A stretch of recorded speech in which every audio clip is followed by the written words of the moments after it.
साथियों नमस्कार। पराग सिंघल आगरा से प्रबंध संपादक कर जानकारी टैक्स पत्रिका आगरा से प्रकाशित हो रही है। इसके अलावा association of tax payer and professional जिसका मैं जनरल सेक्रेटरी हूँ। कल 1 फरवरी 2023 को केंद्रीय वित्त मंत्री मैडम निर्मला सीतारमण ने बजट प्रस्तुत किया संसद में और काफ़ी बदलाव प्रस्तावित किए जीएसटी में, इनकम टैक्स में। और मैं उसके बारे में आपको समरी देना चाहता हूं। जो हमारे एसोसिएशन है उसके राजस्थान चैप्टर के अध्यक्ष हैं एडवोकेट विनोद पाटनी साहब ने, वो आपको बड़ी खुशी से बता रहा हूं कि हमारे संतोष गुप्ता जी जो नेशनल को चेयरमैन हैं कानपुर के, उन्होंने भी कल टैक्स चर्चा में भाग लिया था, बजट चर्चा में भाग लिया था। इसके अलावा हमारे कर जानकारी के पाठक हैं, युवा लड़का है गौरव गुप्ता मुरादाबाद से, उसने भी अपने प्रिंट मीडिया में भी अपनी काफ़ी प्रतिक्रिया दी। ये जागृति जन जागरण बहुत ही प्रशंसनीय है, सराहनीय है कि हमारे टैक्स पेयर्स, हमारे जो टैक्स प्रोफेशनल्स हैं वो काफ़ी एक्टिव है इस मामले में। लेकिन मैं साथियों एक कटाक्ष आपके सामने रखना चाहूँगा। सबसे पहले अपनी बात शुरू करूँ और कटाक्ष से पहले अनुरोध करूँगा कि आप पूरी वीडियो देखेंगे तो आप पूरी मेरे भावनाओं को, मेरी पूरी प्रस्तुतिकरण को आप समझेंगे। लेकिन मैं एक बात कहना चाहूँगा, अपनी बात जो अमेंडमेंट्स जो प्रस्तावित किए हैं, प्रपोज किए हैं सेंट्रल फाइनेंस मिनिस्टर ने, कि देश की जनसंख्या 140 करोड़ आंकी जा रही है और उसमें आईटीआर फाइलर जो है, इनकम टैक्स रिटर्न्स फाइल करने वालों की संख्या लगभग 9 करोड़ 45 लाख है, जिसमें 1 करोड़ 50 लाख लगभग टैक्स का भुगतान कर रहे हैं। लेकिन बजट पे प्रतिक्रिया देने वाले और बजट के प्रति निराशा व्यक्त करने वालों की संख्या आप खुद लगा लीजिए। 140 करोड़ में से 9 करोड़ घटा लीजिए, 140 करोड़ में से 9 करोड़ घटा दीजिए, 131 करोड़ बजट की प्रावधानों से, बजट के प्रस्तावों से, बजट में जो दिया गया है उससे निराश है। आप मेरी भावना समझ गए होंगे। और जबकि जब हमारी वित्त मंत्री जी ने संसद पटल पे बजट भाषण के दौरान बताया कि भारत की जो पर कैपिटा इनकम है 1,97,000 मतलब 1.97 लाख पर कैपिटा इनकम है। मतलब हमारा देश कितना समृद्ध है, कितना जीडीपी उच्च स्तर पर जा रहा है। ये विकासशील देश की ओर, विकसित नहीं विकासशील देश की ओर अग्रसर है। जैसा हमारे प्रधानमंत्री जी कहते हैं कि विश्व की 5वीं अर्थव्यवस्था है, ये संकेत है इस बात का। 1.97 लाख करोड़ जो है पर कैपिटा इनकम है। इसके साथ ही जो जयपुर में कल जो बजट चर्चा हुई थी उस पर हमारे जो मैंने बताया राजस्थान चैप्टर के अध्यक्ष एडवोकेट विनोद पाटनी साहब ने अपनी प्रतिक्रिया दी और साथ में जो बजट में मैडम ने प्रस्तावित की हैं अमेंडमेंट्स हैं या कोई बदलाव हैं उनको संकलन किया है।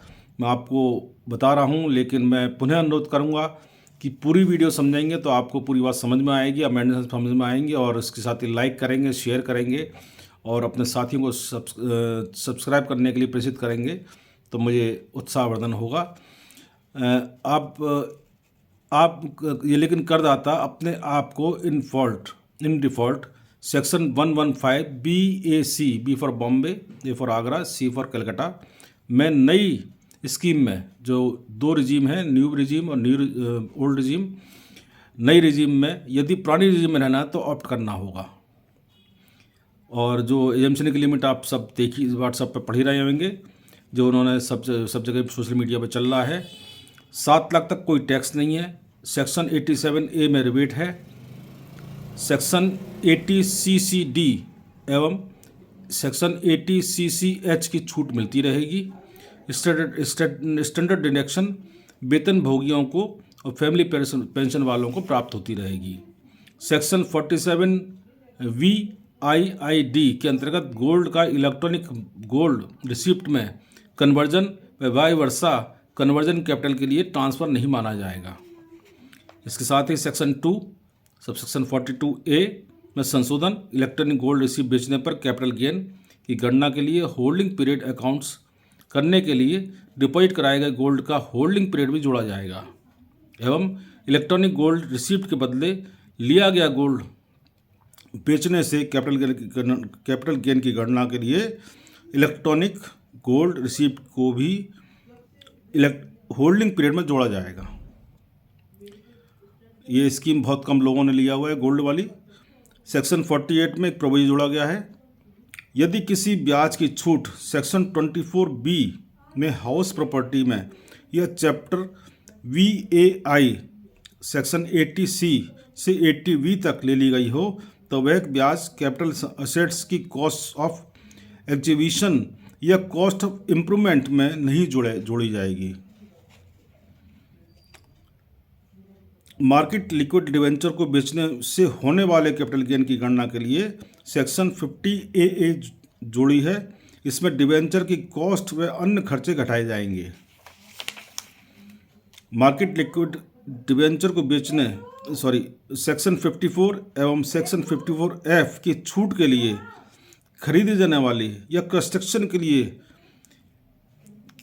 किए जाने वाली नई प्रॉपर्टी में इन्वेस्टमेंट यदि 10 करोड़ से अधिक है तो उसको इग्नोर कर दिया जाएगा। छूट का कैलकुलेशन के लिए सिर्फ 10 करोड़ रुपये ही लिए जाएंगे, कैलकुलेशन के लिए 10 करोड़ लिए जाएंगे।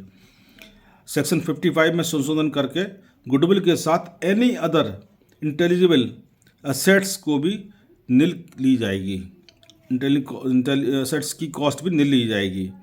एक नई सेक्शन जोड़ी गई है, सेक्शन 80CCH।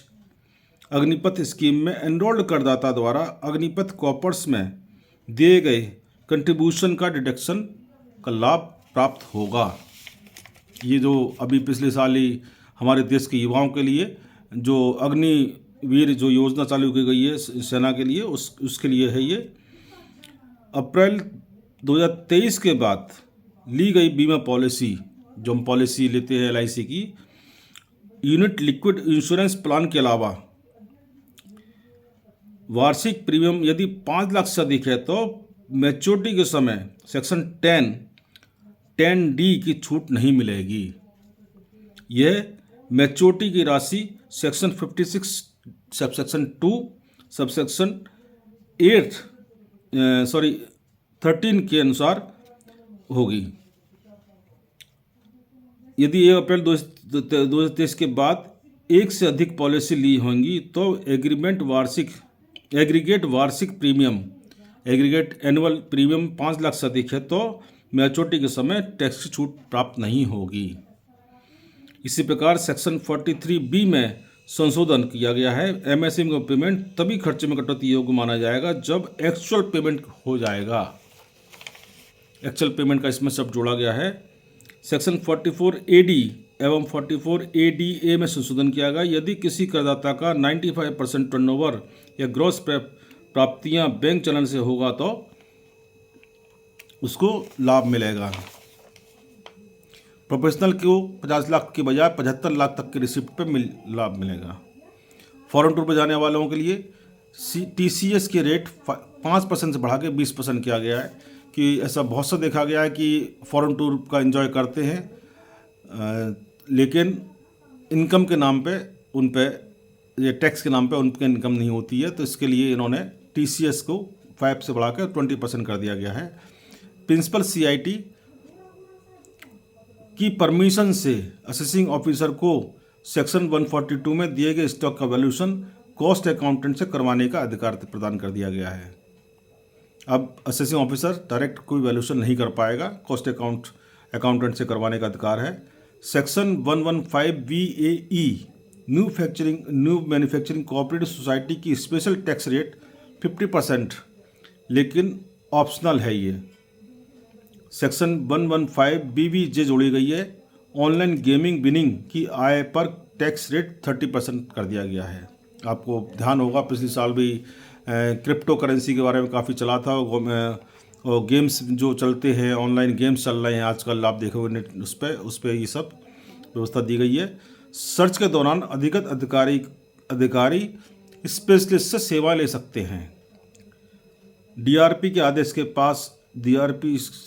आदेश से पास हुए आदेश के खिलाफ यदि करदाता ने अपील फाइल की है तो करदाता विभाग की क्रॉस ऑब्जर्वेशन फाइल कर सकता है, ऑब्जेक्शन फाइल कर सकता है। किसी ट्रस्ट से लोन से कोई खर्चा लिया गया है तो ऐसे लोन का पुनर्भुगतान 5 साल के भीतर करना होगा, तभी एप्लीकेबल माना जाएगा। ये नहीं कि आपने एक एंट्री डाल ली लोन की, वो 10 साल तक चल रही है पेंडिंग, वो नहीं, 5 ईयर्स में उसको सेटलमेंट करना होगा, तभी बेनिफिट मिलेगा। किसी ट्रस्ट से कॉर्पस से कोई खर्चा लिया गया है तो ऐसे कॉर्पस का पुनर्भुगतान 5 साल में करना होगा, तभी एप्लीकेबल माना जाएगा। ये इसमें कॉर्पस अमाउंट भी जोड़ दिया गया है। यदि कोई ट्रस्ट दूसरे ट्रस्ट को डोनेशन देता है तो उस डोनेशन का 85% ही एप्लीकेबल माना जाएगा, 100% अलाउ नहीं होगा वो। अब सेक्शन 12A में रजिस्ट्रेशन का बेनिफिट पुराने सालों में नहीं मिलेगा। जो NGOs हैं या ट्रस्ट वगैरह का जो 12A में बेनिफिट मिलता था वो अब नहीं मिलेगा। इसी प्रकार सेक्शन 12AB में पहले प्रोविजन रजिस्ट्रेशन होता है फिर परमानेंट, लेकिन अब यदि किसी ट्रस्ट की एक्टिविटी शुरू हो गई हो तो डायरेक्ट ही परमानेंट रजिस्ट्रेशन के लिए अप्लाई किया जा सकेगा। पहले आपको ध्यान होगा 12A के अंदर रजिस्ट्रेशन पहले टेम्परेरी होता था, लेकिन अब AB बना करके उसको परमानेंट मिल सकता है। प्रोविजनल 12AB के रजिस्ट्रेशन को कैंसिल करने का पावर भी दे दिए गए हैं। यदि असेसिंग ऑफिसर या अधिकारी सक्षम अधिकारी समझता है तो कैंसिल कर सकता है। फॉर्म 10 एवं 9A फाइल करने की डेट आईटीआर फाइल करने की डेट से 2 महीने पहले होगी। जैसे मान लीजिए सपोज करो 31 अक्टूबर लास्ट डेट है तो 2 महीने पहले 31 अगस्त उसकी लास्ट डेट होगी 9A करने के लिए। पहले आईटीआर फाइलिंग करने की डेट 31 अक्टूबर, ऑडिट रिपोर्ट फॉर्म 10B की डेट 30 सितंबर। यदि सेक्शन 11(2) में 5 साल का अकोमोलेशन या नॉन रिसिप्ट के आदि कारणों के कारण एकोमोलेशन है तो फॉर्म 10 व 9A की डेट 31 अगस्त होगी। जैसे मैंने आपको उदाहरण दिया। नई सेक्शन है 1046A, 10 में 46A जोड़ा गया है, जिसमें CBDT के नोटिफिकेशन से इन संस्थाओं की आय को कर मुक्त कर दिया जाएगा। जैसे सरकारी जो गवर्नमेंट बॉडी होती हैं, अथॉरिटी जो होती हैं, बोर्ड होता है, ट्रस्ट होता है और कमीशन। जो कंपनी नहीं हो वे निम्न गतिविधियों में लगी हो। जैसे बहुत से ऐसे हाउसिंग अथॉरिटी हैं जिसमें हाउसिंग का है, टाउन प्लानिंग का है, डेवलपमेंट है, इम्प्रूवमेंट है। आम जनता की कोई भी गतिविधि हेतु रेगुलेटिंग, डेवलपिंग व अन्य कोई संस्था जो गवर्नमेंट द्वारा फॉर्मेशन किया गया उसके लिए है ये नोटिफिकेशन आएगा। तो साथियों ये एक संकलन है। अभी ये केंद्रीय वित्त मंत्री ने प्रस्ताव रखा है वित्त विधेयक 2023 के द्वारा। अब संसद के दूसरे सत्र में जो सेकंड पार्ट होगा, सेकंड सेशन होगा संसद का वित्त जो, उसमें संसद द्वारा इसको पारित किया जाएगा। तब ये फाइनेंस एक्ट 23 बनेगा और ये इसमें आपके सामने में रखा है। आप भी अध्ययन कर रहे हैं, आप अध्ययनशील हैं। तो इसके साथ ही मैं आपको अगली वीडियो में जो GST में 48th GST काउंसिल मीटिंग में जो रिकमेंडेशन दी थी वो भी बजट में आ गए हैं, उसके बारे में आपको समरी मैं प्रस्तुत करूंगा मैं। इसके साथ ही आपसे विदा लेता हूं। जय हिंद, जय भारती।